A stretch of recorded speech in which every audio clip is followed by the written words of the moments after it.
That was a joke, but you guys aren't quick enough to grasp that. But you're a loud one today. Yes. Thank you, Matthew. Here we go. Just raise your hand and I can give you guys a mic. Go ahead. Obviously their comeback and all that. Right. I want to start just how you got the lead but how active you guys were defensively, Right. especially Ethan and Brandon getting in passing lanes and Right. doing those things. And I think for one of the few times this year you guys were able to play in transition. Right. And how big was that to Yeah. get the lead that you got? Oh, it was huge because, Zach gets 2 fouls and we built the lead without Zach in there. And, Trey Kaufman played well and did some really good things. But our activity with our hands, it's obviously from our perspective, I think he would look at it as being careless, where we look at it like it's good D. It's probably somewhere in between. But I thought our guys' hands were really good at that time, that last 4 or 5 minutes of the thing, of the first half. And just being able to generate, some layups, getting to the free throw line, and then having a couple, step-in threes there really built the momentum for that lead. Matt, you go into the postseason 26-5, but I think your team's incredibly battle-tested. Even though today maybe you didn't want to be, Right. You've been in a lot of these close games. You've won a lot of these close games. How valuable is that going into now, where it's a one-and-done situation? Yeah, they're a tough matchup for us to be up 21 points. They've got into these situations all year, whether they're up or they're down. They've been a team of runs. And when they get it going, there's nobody better in the country. And so we knew, getting that lead at halftime, obviously you want to make free throws and convert and do a better job than we did. But, they made some tough threes and they got back in there. Just a different style, for us, especially with Zach, and in trying to match up. And, when they go smaller, it's a little more difficult. But, just all the different teams in our league are going to get you prepared. And I think that's what you talked about, being battle tested. And I think everybody in our league is battle tested, and it's hard. And it's really hard to go from game to game and adjust to some things, especially when you're on the road. Coach, back on the defense, especially in the last 30 seconds of the game there, Ethan's play on Shannon to force that turnover. Right. Seems like it was a calculated risk of sorts, because you could get the foul, but obviously gets a turnover. Just again, the aggressiveness that you guys showed on defense, just how did it help you guys down the stretch? We talked about Terrence Shannon when he gets on the break and not matching up, just knowing when he gets it, he gets going downhill, and he's so fast. We had to put 2 to 3 people on him. He's still got that 1-and-1, late. But I thought it was just a really good, defensive play. It's away from me.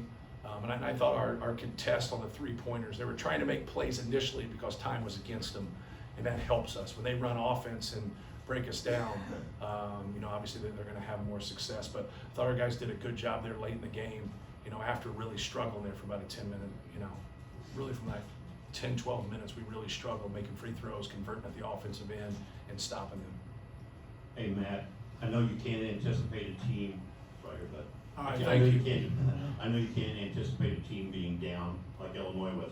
Are you surprised no one's came out and pressed you from the start of the game yet? Well, some people have.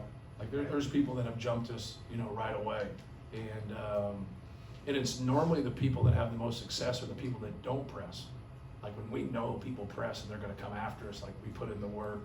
And it's not like we didn't work on press here with these guys. Even they don't do a lot of it, we still worked on it. We just got to do a better job of passing and catching. But yeah, it's just your style. If you feel like that's something that you want to do and you don't do it all the time, I think coaches are hesitant to do that. When it's their deal, and that's what they normally do, they're going to do that. They're going to come after you, especially with Zach. I think people, they're going to want to pressure, get after us, extend, so we can't get the ball in those situations. And then obviously they're just trying to generate turnovers, for themselves. Brandon Newman doubled his season average in minutes today. Yeah. 34 minutes.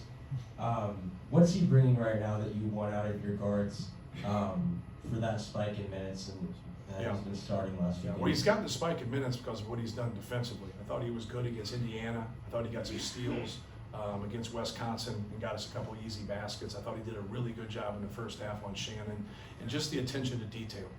And it's something that if he gives it that kind of effort and gives that kind of energy on the defensive end, you're going to stay in the game. And if he stays in the game, he's a good enough offensive player where he can knock down shots and just keep things simple. I thought some of the best things he did offensively today was just jump stopping and making an extra play. Whereas before he was, would force some of those things, and he just kind of took what the defense gave him. But I thought he was great. If you can rebound and you can defend and play without turning it over, I don't care who you are, you're going to put yourself in a good position. Hey Matt, put in perspective how special this is. These guys winning this Big Ten championship. Yeah, well, it's great, to win a Big Ten championship, but to win it by 3 games, with the competition in this league, and you have an unbalanced, schedule too. So whether that helps us, hurts us, or kind of in between, things like that, you kind of go back and forth with all that. But when you play 20 games, man, it's a grind. It is a real grind. So just proud of our guys, and to be able to hang in there. And we went 7-3 on the road, but when you win your first 6 road games, when you lose 3 straight, you don't look at it that way. You look like California's going off in the ocean. You ever recall a player not needing a ladder to cut down a net? No. We had one of them come to our house for Thanksgiving. That was 7-3 that changed the light bulbs without a ladder. That was pretty cool. So they told me to go down there to do it, and I'm not big into stuff like that. So no, we don't need a ladder for that. Matt, what are your thoughts on Coleman Hawkins and his impact just on the game? That huge stat line, but he's a +12 tonight. Yeah, he, and I think that was, if you look at his +12, a lot of that has to do with his 2 fouls and not being in when we made that run. And he just causes a lot of problems that you don't see. You just don't see 6'10" guys that's that long, that can handle the ball, bring the ball up, dribble in place, make threes, and then make other plays. Probably his thing, if growing into a pro, being a point forward, once he can get to where he's a great decision maker, his value is really going to go up, because he's got all the physical ability, he's got the skill level, he's so long, he's an interchangeable piece that can guard bigs, he can guard guards, he can switch ball screens. He's a really tough cover, and each year he's gotten better too, right? And obviously he has more responsibility on this team, and that happens when you lose a lot of guys, but he's a really good player. He's got a bright future. Him and Terrence Shannon's physically has got some real tools. His speed, his ability to shoot, he's got to be able to piece it all together.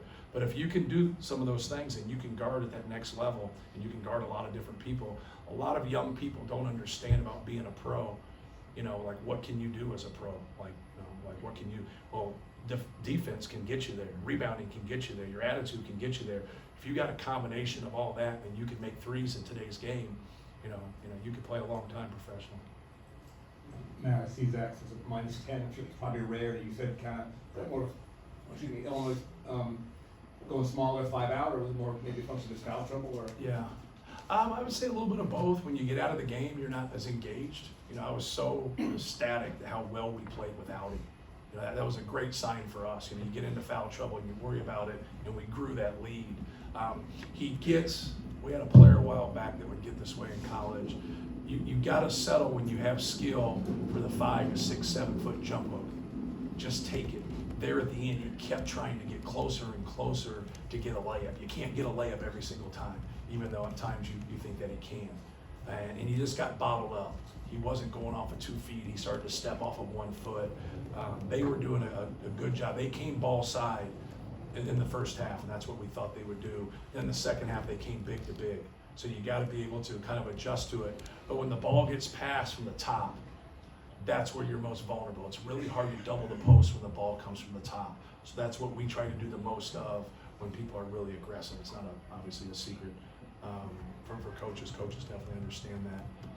But no, you just got to slow down sometimes. And sometimes the best play is just to take a pause, pass fake, pump fake, whatever, and then be a distributor at that time.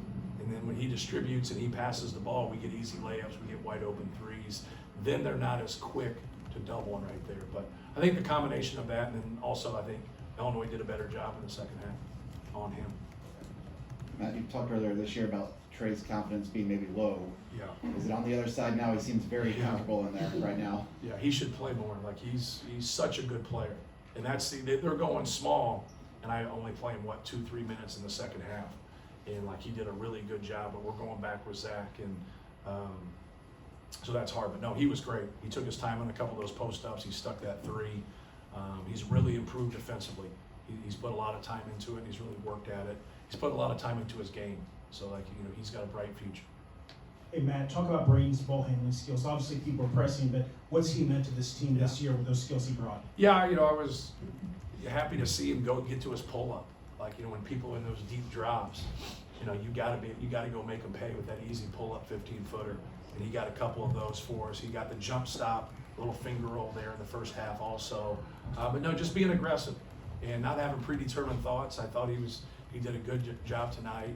They're a little bit different because they're in a deep drop, and people will play the drop against us, but not as deep as they do. And you know, I thought he did a really good job. I thought he did a good job against the press.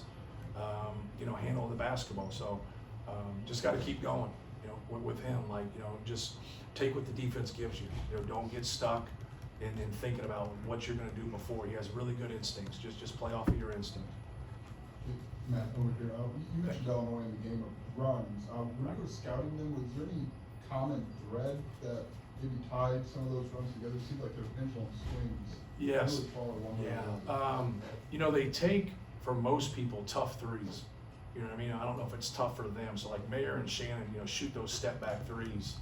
And, you know, you just got to stay with them, stay on your feet. The one time we left our feet, when Braden left his feet, Mayer got the foul in the corner in front of their bench. You just got to stay with them and make them tough. When they get a step in three in the second half and transition back to back, you know, it seemed like back to back possessions. Sometimes it's hard to chronologically know the order of plays. When they get those, like that's what you can't do.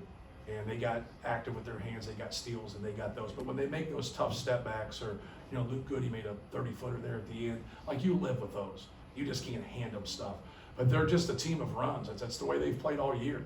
Like, they can get in the game for 10, 15 minutes, and then, like, you're just stopping them. And then all of a sudden, like, then you can't stop them. And I think that's what happened tonight. I thought we did some good things. And then in the second half, like, you know, I don't think we were as good defensively and we weren't as detailed. But then once they start to see the ball going a little bit, it just seems to get contagious for them. I can't put one thing on them. You know, we didn't want the ball in the paint. And so, like, Sincere Harris did a good job of getting on the glass a couple times. We just didn't box him out. Then he sticks a three. You know, he can have that. You know, we just wanted to get him and Rogers and make sure we helped, but kept them out of the paint. Because Rogers is so explosive at working downhill. And we just wanted to bottle everybody up, but then stay with Shannon and then stay with Matthew Mayer, because we knew how streaky they were. And then Coleman Hawkins is he's streaky himself. Just kind of see how it evolves with him. If he makes a couple, then you got to stick with him. If he doesn't, then you can, you know, give him a little bit of space. He won't be as aggressive. Cool. Cool.